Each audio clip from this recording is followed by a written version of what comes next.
ఇప్పుడు నేను మీకు ఇక్కడ చూపిస్తున్న పసుపును బాగా గమనించండి. పక్కన పిలకలైతే రాలేదు. పిలకలు రాని చోటైతే ఈ విధంగా అయితే ఉంది. పిలకలు వస్తే తప్పకుండా అక్కడ ఇంకా పసుపు ఎక్కువగా అయితే కొమ్ములైతే ఎక్కువగా ఉంటాయి, మండలు కూడా ఉంటాయి. ఈ విధంగా దానికైతే దిగుబడి అయితే ఎక్కువ ఉంటుంది. దీనికైతే ఈ విధంగా అయితే ఉంటుంది. పసుపు విత్తనము వేసినప్పుడు అది కూడా మీకు తుంచేసి చూపించాను చూడండి. ఆ విధంగా అయితే వేసుకుంటాము.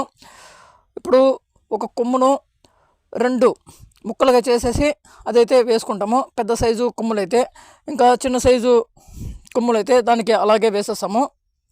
ఈ విధంగా ఉంటుంది చూడండి. ఈ విధంగా మొత్తము మట్టి మొత్తము తీసేసిన తర్వాత ఈ విధంగా కుప్పలు వేసుకొని ఇంకా ఆ కొమ్ములన్నీ తుంచేసి టాటర్ పెట్టుకుని టాటర్లు అయితే వేసుకుంటుంటాము.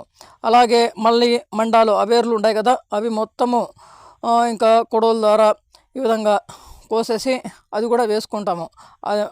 అలా చేస్తాము పసుపు పని అయితే. అలాగే మీకు ఇక్కడ పక్కన అయితే చూపిస్తున్నా చూడండి. ఇప్పుడు 2 ఎకరాలు పసుపు అయితే ఆకు కోసేసి ఇంకా నీళ్ళు కట్టేసి ఈ విధంగా అయితే తవ్విచేస్తున్నాము. ఇంకా 1 ఎకరా పసుపు విత్తనం కోసం అయితే పెట్టుకున్నాము, మళ్ళీ పండించడానికి కోసము. అలాగే ఇంకా ఎవరికైనా కావాలంటే ఇంకా మా చుట్టూ ప్రాంత రైతులు వాళ్ళు అడుగుతారు, వాళ్ళకి అడిగినప్పుడు వాళ్ళకైతే ఇంకా అమ్మడం అయితే జరుగుతుంది. ఈ విధంగా అయితే పెట్టుకున్నాము చూడండి.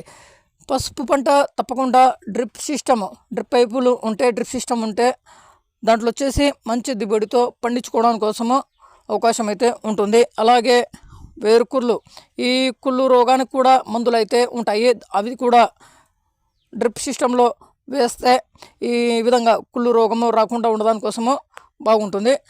ఇంకొక విషయము, సైజు రావడానికి కోసం కూడా అవి కూడా ఎరువులు అయితే ఉంటాయి, అవి కూడా వేసుకోవాలి. బాగా కరిగిపోతున్నటువంటి ఎరువులు ఈ విధంగా అయితే చేసుకుంటాం. చూశారు కదండి. ఈ విధంగా పసుపు పనులు అయితే చాలా అంటే చాలా రోజులు అయితే ఉంటుంది.